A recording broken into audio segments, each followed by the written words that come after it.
प्यारे साथियों, जय हिंद। क्या हाल चाल है आप सभी लोग का। आशा करते हैं कि आप सभी लोग स्वस्थ होंगे। आज के इस वीडियो में हम सभी लोग Uttar Pradesh DElEd second semester का मैथ का राजन सीरीज का अति लघु उत्तरीय प्रश्न की श्रृंखला का सवाल हल करने वाले हैं।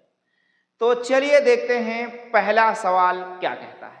कहता है कि एक कक्ष की लंबाई 10 मीटर है और चौड़ाई 6 मीटर है और ऊंचाई 5 मीटर है। कक्ष की चारों दीवारों का क्षेत्रफल ज्ञात कीजिए।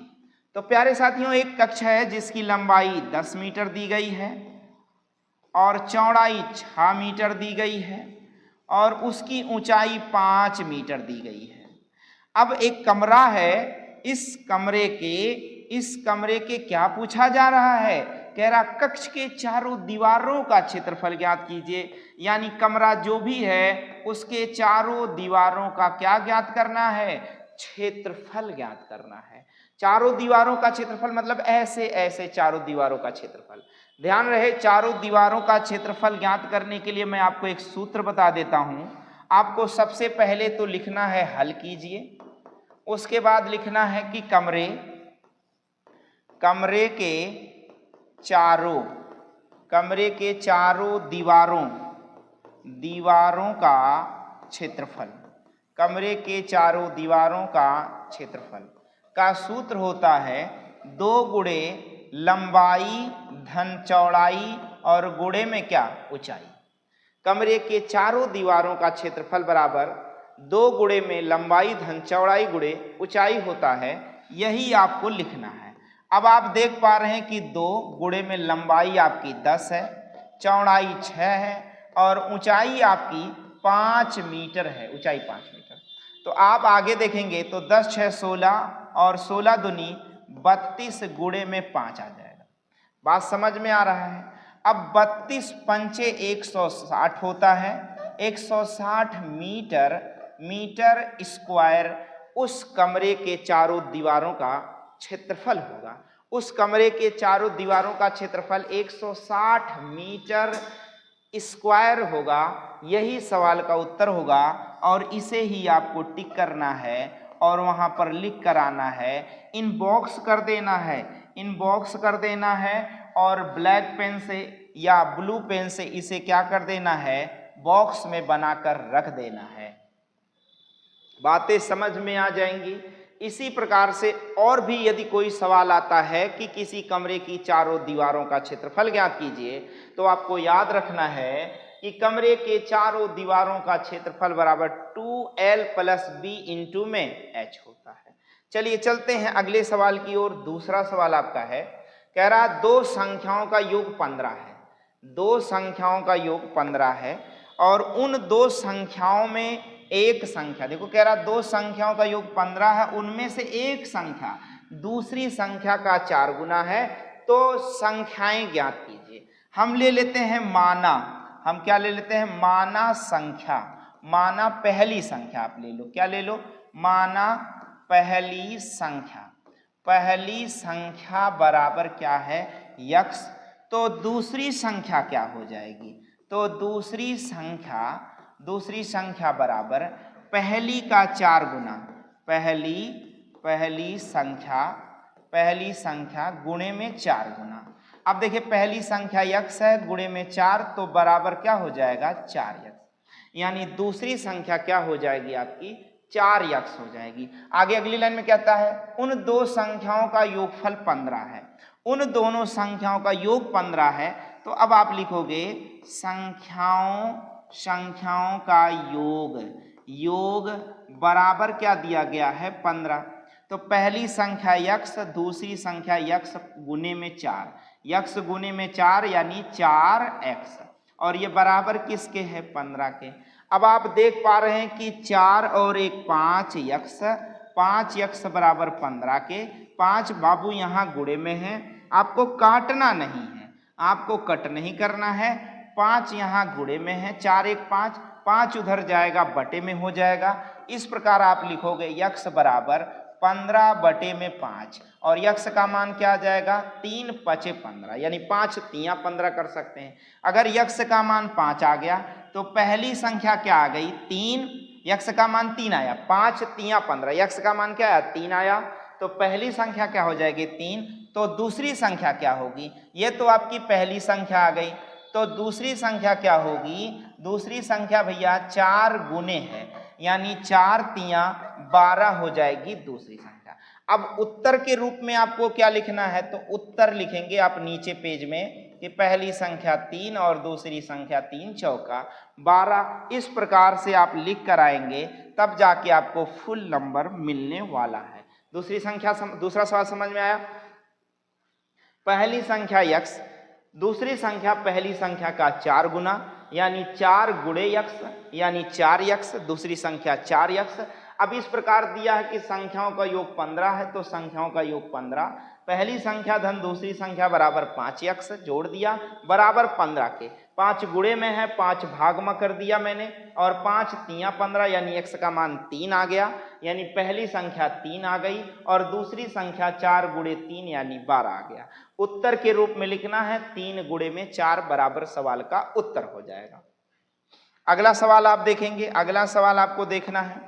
अगला तीसरा सवाल आज का है, कह रहा 6 सेंटीमीटर, क्या भैया कह रहा 6 सेंटीमीटर और 4 सेंटीमीटर के 2 घनों को पिघलाकर एक बड़ा घन बनाया गया। एक घन ऐसे है, एक घन ऐसे है और एक दूसरा बड़ा सा घन है जिसे गलाया गया, जिसे गलाया गया तो एक बड़ा सा तीसरा घन बनकर तैयार हो गया। एक बड़ा सा क्या हो गया, तीसरा घन बनकर तैयार, मतलब इन्हें क्या किया गया, गलाया गया, गला के फिर से इस रूप में ढाल दिया गया। अब आप बताओ इन दोनों घनों का आयतन बराबर उस बड़े घन का आयतन हुआ कि नहीं हुआ।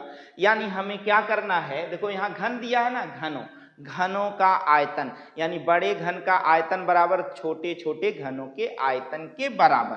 तो अब आपको करना क्या है, सूत्र आपको याद होगा, घन का आयतन का सूत्र होता है कि भुजा की 3 घात। तो चलिए लगाते हैं, हम लगा देते हैं बड़े, आपको लिखना है हल, आपको लिखना है हल, बड़े घन का आयतन, बड़े घन का आयतन बराबर छोटे, है ना, छोटे घनों के आयतन का योग। क्या लगाना है, आयतन का योग लिखना है आपको, आयतन का योग लिख दिया आपने। अब देखो बड़े घन का आयतन होता है भुजा की 3 घात, यहाँ भी तो भुजा की 3 घात प्लस में भुजा की 3 घात होगा। अब छोटे छोटे घनों का भुजा क्या है 6 सेंटीमीटर, तो 6 की 3 घात और दूसरे का क्या लिखना है, भुजा की 3 घात यानी 4 की 3 घात। अब देखो 6 का 36, छक्का 216 और 4 चौका 16 चौका 64।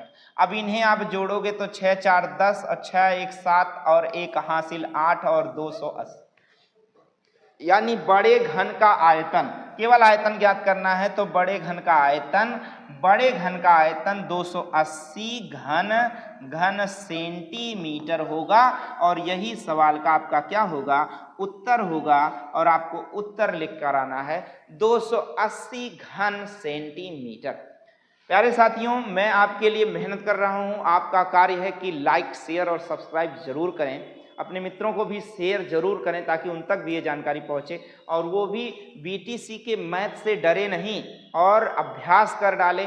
पास होने से ज़्यादा 80% नंबर पाने भर का मैं पढ़ा दे रहा हूँ, आपको बता दे रहा हूँ।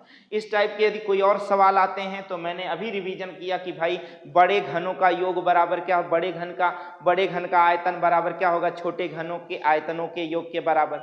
इस प्रकार से कोई सवाल आएगा तो आपको सूत्र लगाना और सरल करना, हल करना है। तो डरने की क्या बात है, बस शेयर करो और तैयार करो। अब बीटीसी में आप फेल नहीं होगे। बीटीसी में क्या, किसी कंपटीशन की बात करें तो इस प्रकार से सवाल आते हैं, वहां भी आपकी ये तैयारी बरकरार हो जाती है।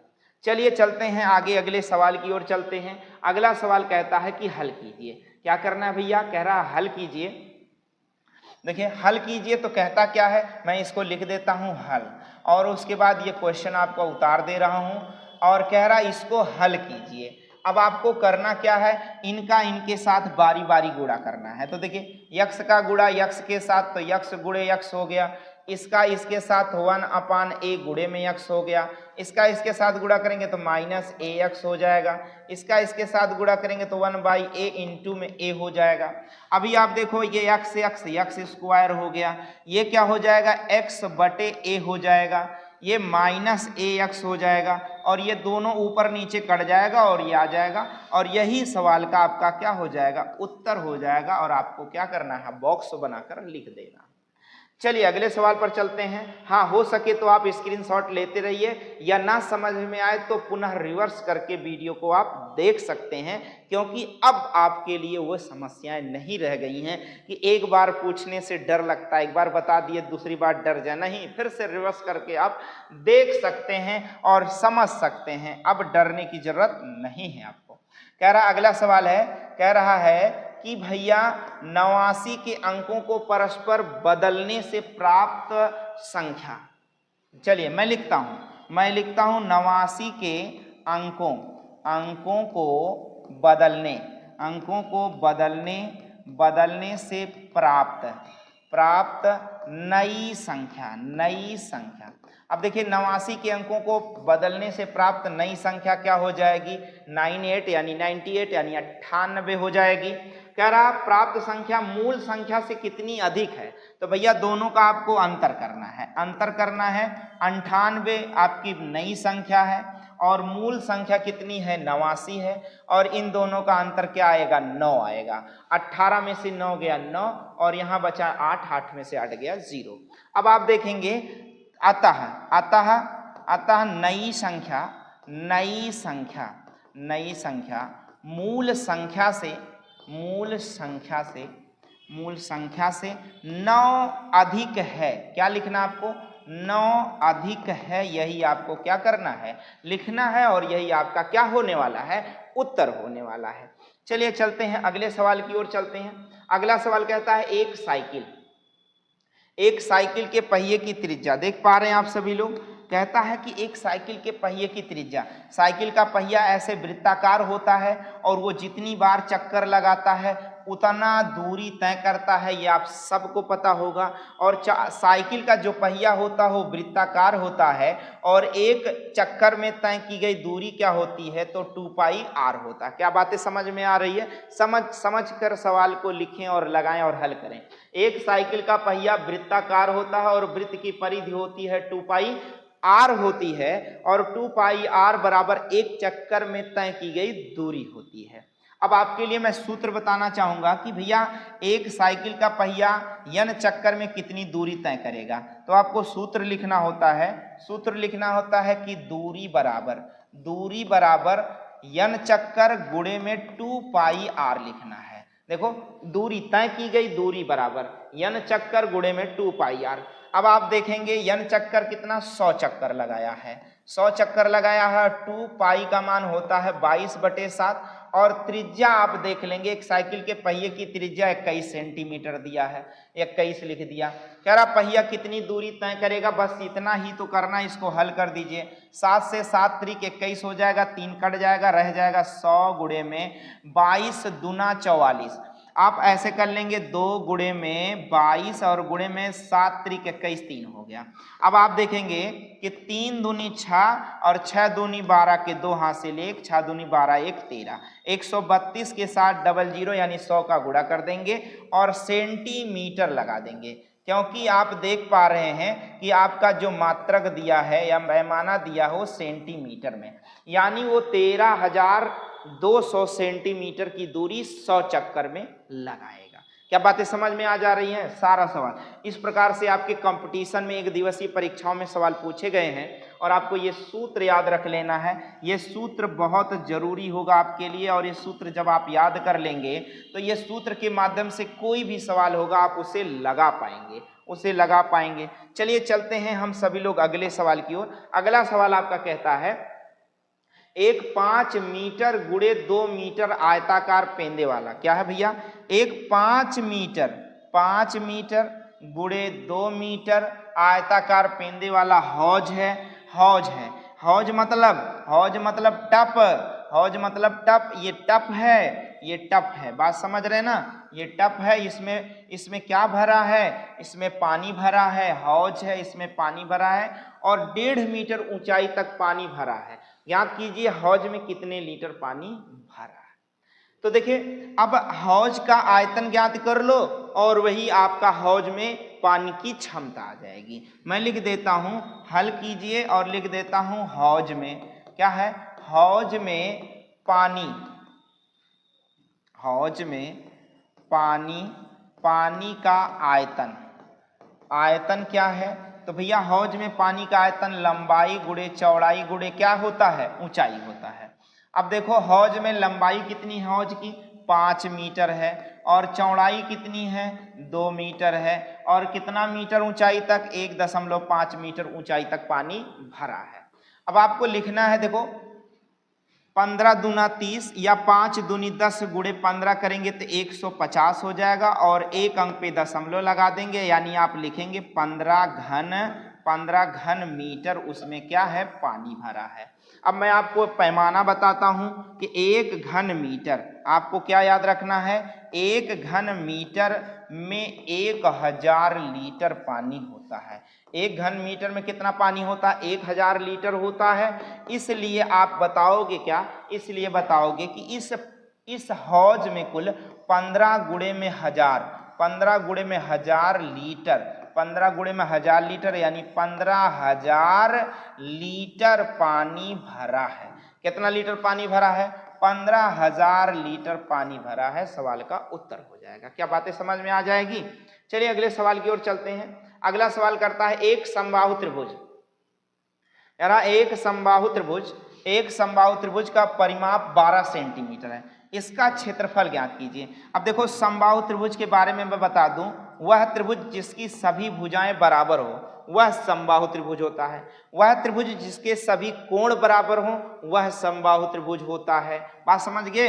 अब आपको यही समबाहु त्रिभुज है, अब इसमें आपको क्या दे रहा है, कह रहा है इसका परिमाप, यानी हल कीजिए, मैं लिख दे रहा हूं और कह रहा है परिमाप। देखो भैया परिमाप बराबर दिया है, जबकि समबाहु त्रिभुज का परिमाप होता है 3 गुणे में भुजा होती है। अब 3 गुणे भुजा, परिमाप बराबर क्या हो गया, 3 गुणे में क्या, भुजा, और ये दिया कितना है, ये दिया है 12 सेंटीमीटर। देखो 3 गुणे में है, कट जाएगा, लिख दिया जाएगा भुजा, भुजा बराबर 3 बटे में जाएगा, यानी बटे में गया 3 यहाँ से हटकर, आपको कट पिट नहीं करना है, बस आपको समझना है कि 3 यहाँ है तो 12 बटे क्या हो गया 3, इसलिए भुजा कितनी आ गई, इस समबाहु त्रिभुज की भुजा आ गई 3 चौके 12 सेंटीमीटर। उस समबाहु त्रिभुज की भुजा क्या हो गई, 4 सेंटीमीटर। समबाहु त्रिभुज की भुजा क्या हो गई, 4 सेंटीमीटर। अब क्या रहा, उसका क्षेत्रफल ज्ञात कीजिए। अब उस समबाहु त्रिभुज का आपको क्या करना है, क्षेत्रफल ज्ञात करना है, तो आपको लिखना है कि समबाहु त्रिभुज का क्षेत्रफल। अब समबाहु त्रिभुज का क्षेत्रफल बराबर होता है √3/4 इंटू में क्या होता है, भुजा का वर्ग होता है। अब देखो √3/4 रहने दिया जाए, भुजा के स्थान पर क्या रखना है, 4 गुणे में 4 रखना है। अब देखेंगे 4 से 4 कट जाएगा और 4 का गुणा हो जाएगा 4√3 इंटू में क्या हो गया, इंटू में आपका क्या आ जाएगा भैया, 4√3 इंटू में क्या है, सेंटीमीटर है, और सेंटीमीटर के बाद स्क्वायर लगा देंगे। यही समबाहु त्रिभुज का क्या हो जाएगा, क्षेत्रफल हो जाएगा। ये सवाल का उत्तर हो जाएगा और आपको लिखना है उत्तर बराबर समबाहु त्रिभुज का क्षेत्रफल लिखना है। आप स्क्रीनशॉट ले सकते हैं। हाँ, इतना भाग थोड़ा नीचे करके लिखेंगे तब जाके पूरा नंबर मिलेगा, क्योंकि लिखने का तरीका यही होता है, पहले ऊपर से आप नीचे लिखते चले जाएं, ठीक है ना। चलिए आगे चलते हैं, अगले सवाल की ओर चलते हैं। अगला सवाल आपका कहता है कि धन पूर्णांक 4x - 6 कहता है क्या, कहता है कि एक धन पूर्णांक, एक सवाल आपका है, कह रहा 6x - 6 के ठीक बाद वाला, के ठीक बाद वाला धन पूर्णांक बताइए, धन पूर्णांक बताइए, है ना, के ठीक बाद वाला धन पूर्णांक होगा, आपको लिखना है 4x माइनस 6 में केवल एक बढ़ा देना है, अगली संख्या हो जाएगी। अब 4x देखो प्लस माइनस घटता है, प्लस माइनस घटता है और चिन्ह बड़ी संख्या का रखा जाता है, तो 4x माइनस 5 यही सवाल का उत्तर हो जाएगा। यही आपका सवाल का उत्तर हो जाएगा और आपको टिक लगा देना है और ऐसे कर देना है। अगला सवाल आप देखेंगे, कह रहा है हल कीजिए। क्या करिए? हल कीजिए। और आप देख सकते हैं आप। चलिए हल कर रहे हैं, हम भी हल कर रहे हैं, आप भी हल करिए। -2/3 ऐसे इन ब्रैकेट में है, प्लस में -4/5 है, अगले में -6/7 है। कह रहा है इसको सरल कीजिए और हल करना है आपको। तो चलिए मैं भी हल करता हूं। पहले आप ब्रैकेट को खोलिएगा, 2/3 -4/5 और -6/7 हो जाएगा। अब आप देख पा रहे हैं हर का एलसीएम ले लीजिए आप, 3, 5 और 7, 3, 5 और 7। देखिए जब भी अभाज्य संख्याएं हों उनका एलसीएम उन्हीं का गुणनफल होता है। अभाज्य संख्याएं हों उनका एलसीएम उन्हीं का क्या होता है? गुणनफल होता है। इसलिए 3 से भाग देने पर 5 और 7 बचेगा, तो 5 सत्ते 35, दूना 70 हो गया और माइनस। अब 5 से भाग देने पर 3 और 7 बचेगा, तो 7 त्रिक 21, चौक 84 आपका यहाँ आएगा और माइनस 7 से भाग देने पर 7 कट जाएगा, 5 तियां 15, छक्का 90 रह जाएगा। अब आप देख पा रहे हैं कि इनका सबका जोड़ क्या होगा, तो चलिए मैं लिख देता हूँ। इकाई इकाई जोड़ दिया 4 और 8 दूनी 16, 1 17, 17 7 क्या हो जाएगा? 17 7 24 हो जाएगा। 24 मतलब 244 माइनस में और बटे में 5 तियां 15, 5 तियां 15, सत्ते 105 और यही सवाल का उत्तर है। और आपको ऐसे लिख आना है और इसे भी आपको क्या करना है? नीले या काले बॉल पेन स्केच से क्या कर देना है? कवर कर देना है, कवर कर देना है और क्या कर देना है? गोला कर देना, मतलब ऐसे कर देना, लिख देना। यही आपका क्या हो जाएगा? उत्तर हो जाएगा। अगले सवाल की ओर चलते हैं। अगला सवाल कहता है, कह रहा 15 सेंटीमीटर, क्या कहता भैया?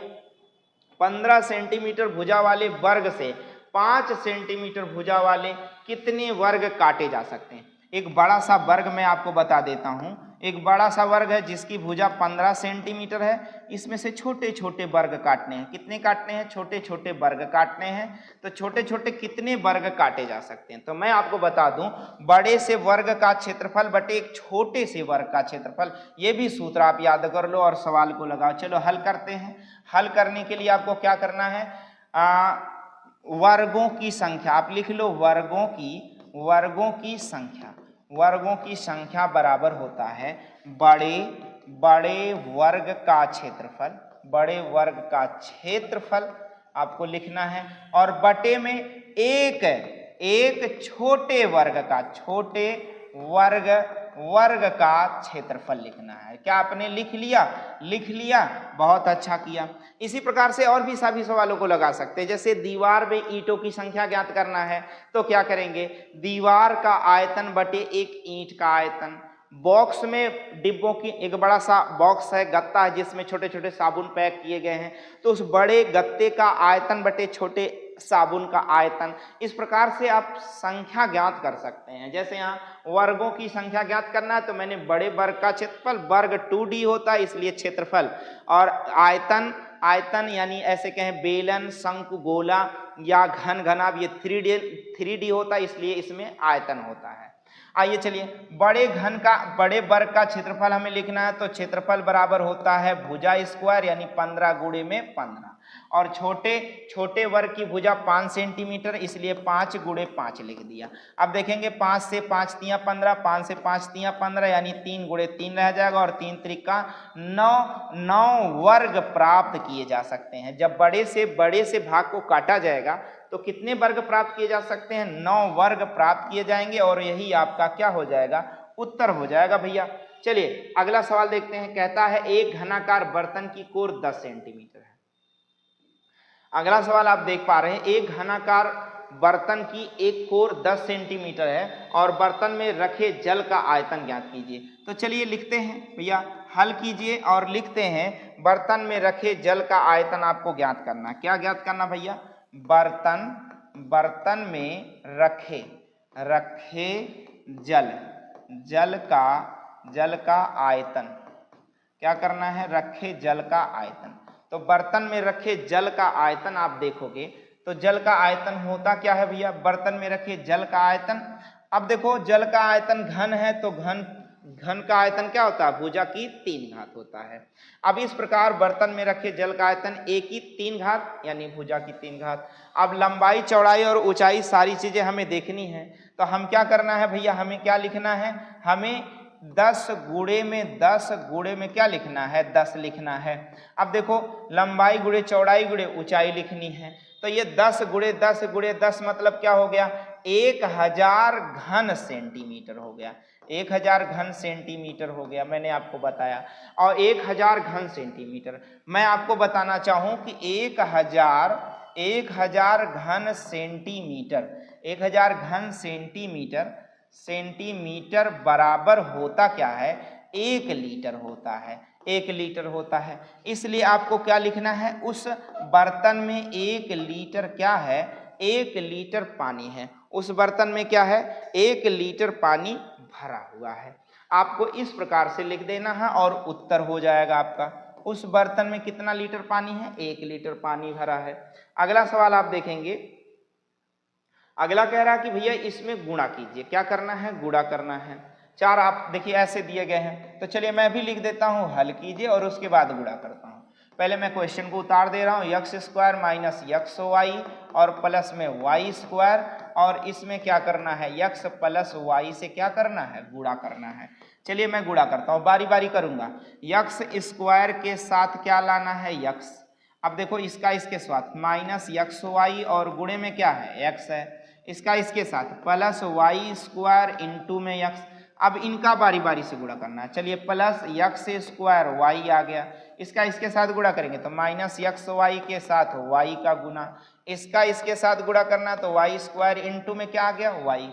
अब थोड़ा सा इनको समेट दीजिए, ये देखो एक्स स्क्वायर इंटू एक्स की घात 1 है तो एक्स की घात 3 हो जाएगा।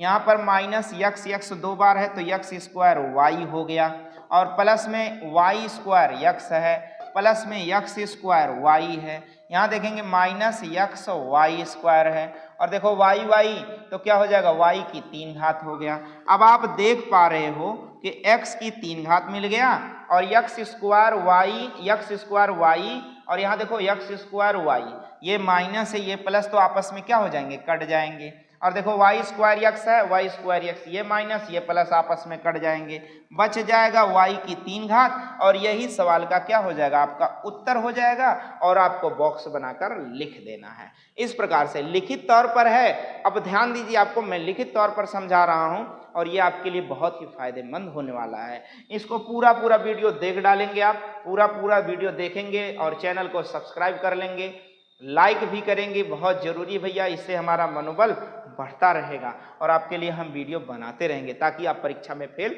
ना हो। अगला सवाल देखिए, कह रहा किसी संख्या के 1/4 में, अब देखिए कह रहा किसी संख्या के 1/4 माना संख्या, हम मान लेते हैं माना संख्या क्या मान लेते हैं, यक्स, और उसी संख्या का, चलिए हल भी लिख लीजिए, आप सभी लोग हल भी लिख लीजिए, माना संख्या का 1/4। अब देखिए हम संख्या का 1/4 निकाल लें, क्या लगा रहे हैं, 1/4। अब संख्या का 1/4 क्या, यक्स का 1/4, यानी क्या लिख दें, 4x/4। संख्या का क्या हो गया, x/4। कह रहा 1/4 में से 1 घटाने पर, तो चलिए आगे का कार्यक्रम भी कर देते हैं। 1/4 में से 1 घटा दिया जाए तो क्या प्राप्त हो जाएगा भैया, शेषफल केवल क्या होता है, 1 प्राप्त होता है। अब आगे आप देखेंगे इस 1 को उधर कर देंगे तो इधर क्या आ जाएगा, x/4 बराबर उधर क्या हो गया, 2, यानी 1 जाकर जुड़ गया। अब देखो अगर ये 4 भी उधर उठा के कर दें तो x बराबर क्या आ जाएगा, 4 दूनी 8 आ जाएगा। यही सवाल का उत्तर हो जाएगा, यानी वह संख्या क्या है, तो वह संख्या आपकी क्या हो गई, 8। और आपको लिखना भी है, और आपको क्या करना है, लिखना भी है, लिखना है कि संख्या, क्या लिखना है, संख्या बराबर 8। बात तो समझ में आ गई ना, आपको बात समझ में आ जाएगी, संख्या कितनी है, 8।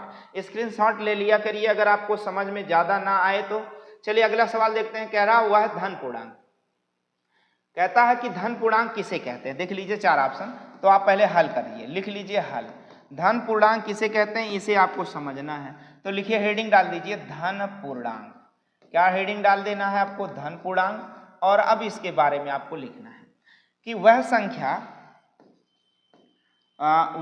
वह सभी प्राकृतिक संख्याएं धन पूर्णांक संख्या होती है। आप ऐसे लिख सकते हैं, सभी प्राकृतिक संख्या, लिख लीजिए, सभी प्राकृतिक संख्याएं धन पूर्णांक संख्या होती हैं। और जैसे आप एग्जाम्पल लिखना चाहें तो उदाहरण लिख लें, उदाहरण बराबर, उदाहरण, थोड़ा सा गलत हो गया, फिर से मैं लिखता हूं, उदाहरण लिखना आपको। चलिए, इसमें आपको लिखना जैसे 1 धन 2 या 3 या 4 या डॉट डॉट आगे भी, ऐसे लिखना कि नहीं लिखना। ये सभी जितनी भी प्राकृतिक संख्या, वे सभी संख्याएं धन पूर्णांक संख्याएं कहलाती हैं। अगले सवाल की ओर चलते हैं। अगला सवाल कहता है कि ऋण पूर्णांक किसे कहते हैं? ऋण पूर्णांक किसे कहते हैं? चलिए मैं लिख देता हूं, ऋण पूर्णांक किसे कहते हैं। हल कीजिए और लिखिए, ऋण पूर्णांक किसे कहते हैं। तो देखिए, ऋण पूर्णांक आपको यहां लिखना है कि जितनी भी संख्याएं ऋणात्मक होती हैं, जितनी भी संख्या आप लिख सकते हैं, जितनी, या आप ऐसे लिख सकते हैं, वह संख्या जो ऋणात्मक होती है। क्या होती भैया? ऋणात्मक होती हैं। वह संख्याएं जो क्या होती हैं? ऋणात्मक होती हैं।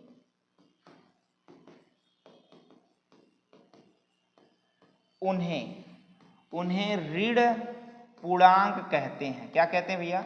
ऋण पूर्णांक संख्या कहते हैं। ऋण पूर्णांक संख्या कहते हैं। क्या ये सारी बातें आपको समझ में आ जा रही हैं? वह जैसे आप लिख लो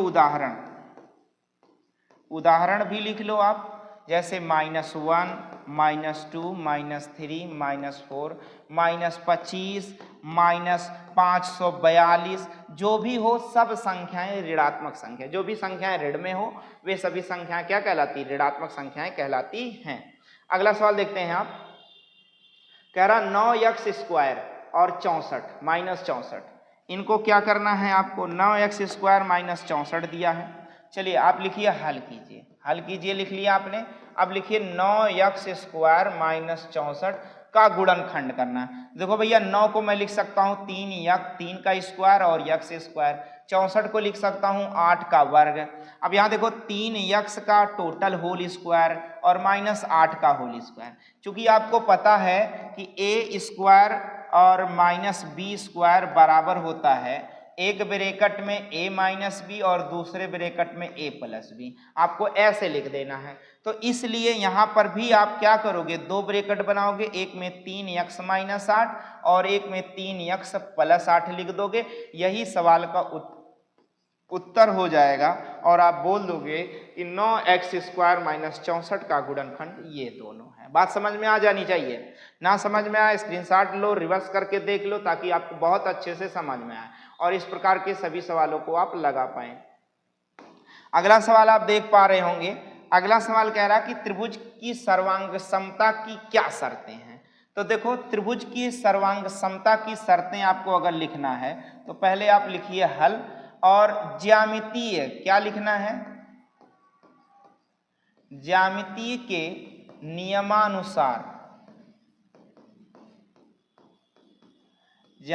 नियमानुसार त्रिभुज की, क्या लिखना भैया? त्रिभुज की लिख लीजिए सर्वांग समता। ज्यामिति के नियम के अनुसार त्रिभुज की सर्वांग समता। तो पहला आपको लिखना है कि देखो, सबसे पहले भुजा,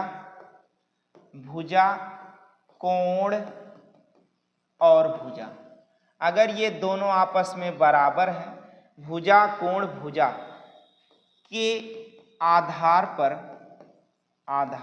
पर सर्वांग समता,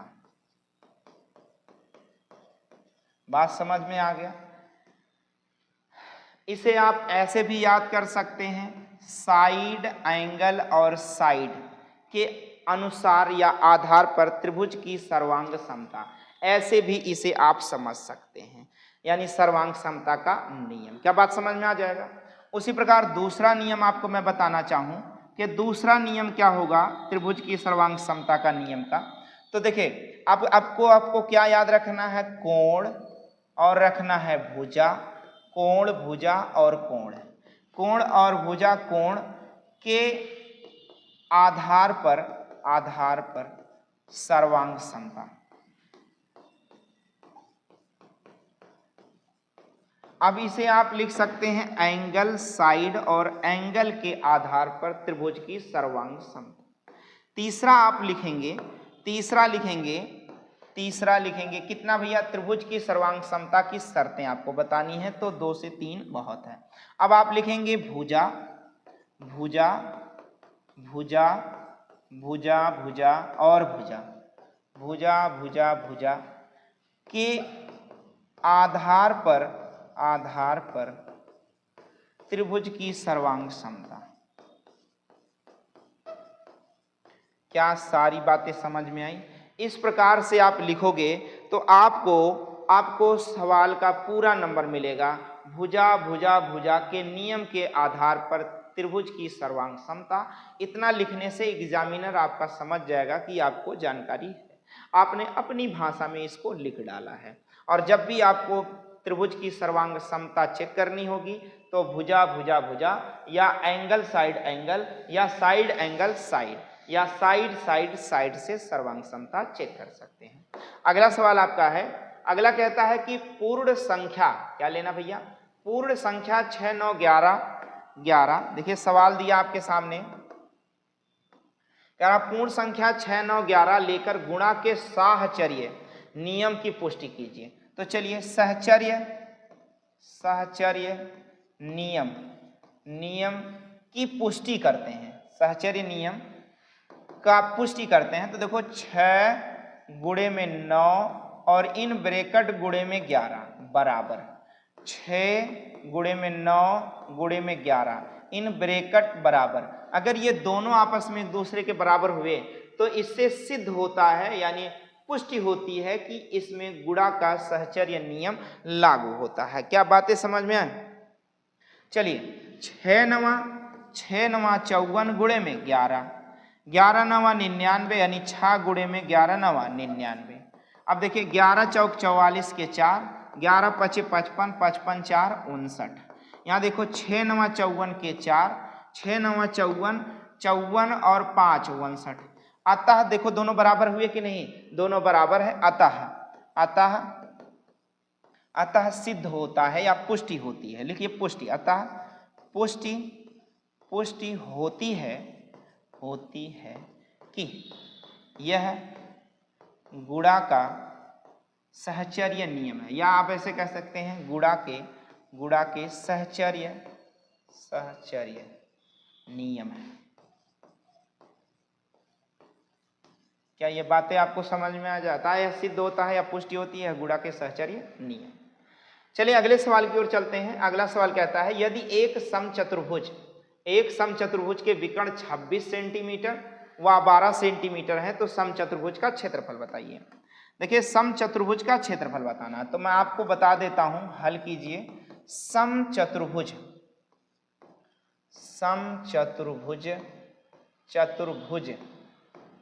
का क्षेत्रफल, समचतुर्भुज का क्षेत्रफल होता किसके बराबर है, तो भैया विकर्णों का गुणनफल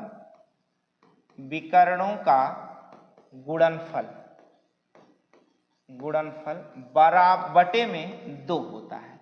समचतुर्भुज का क्षेत्रफल, समचतुर्भुज कैसा होता है, ऐसा चतुर्भुज जिसकी सभी भुजाएं बराबर हो और आमने सामने के कोण बराबर हो और दोनों विकर्ण एक दूसरे को 90 अंश पर विभाजित करते हो, वह चतुर्भुज कौन सा चतुर्भुज होता है, समचतुर्भुज होता है। और दोनों विकर्ण आपस में एक दूसरे को बराबर भागों में विभाजित करते हैं। तो दोनों विकर्ण आपको दिया गया है, तो 26 और गुणे में आपको क्या लेना है 12 और बटे में 2 लिख लेना है। अब देखेंगे 2 से काट देंगे तो आ जाएगा 13 और गुणे में क्या हो जाएगा 12। अब 13 गुणे 12 बराबर होता क्या है, तो 12 तिया 36 के 6 हासिल आए 3, 12 एकन 12, 3 15, 156 वर्ग सेंटीमीटर, 156 वर्ग सेंटीमीटर इस समचतुर्भुज का क्षेत्रफल होगा। बातें समझ में आ गई। बड़ा वाला विकर्ण आपको कितना दिया गया था, बड़ा वाला विकर्ण आपको 26 सेंटीमीटर दिया गया था, छोटा वाला विकर्ण 12 सेंटीमीटर दिया गया था। इस प्रकार से समचतुर्भुज का क्षेत्रफल 156 वर्ग सेंटीमीटर आता है। प्यारे साथियों, मैंने इस वीडियो के माध्यम से उत्तर प्रदेश डीएलएड का सेकेंड सेमेस्टर का मैथ का सॉल्यूशन अति लघुत्तरीय प्रश्नों की श्रृंखला का पहला वीडियो हल करवाया आपको। इसी प्रकार से और भी वीडियो आपको मिलते रहेंगे और आपके अपने इस यूट्यूब चैनल पर अपलोड कर दिए जाएंगे। बस आपका काम है कि इस चैनल को सब्सक्राइब करें, शेयर करें और वीडियो को लाइक करें और साथ ही साथ बेल आइकन यानी घंटा जरूर दबा देंगे ताकि हमारे अगले वीडियो का नोटिफिकेशन आप तक समय से पहुंचे। मिलते हैं आपसे अगले वीडियो में, तब तक के लिए जय हिंद।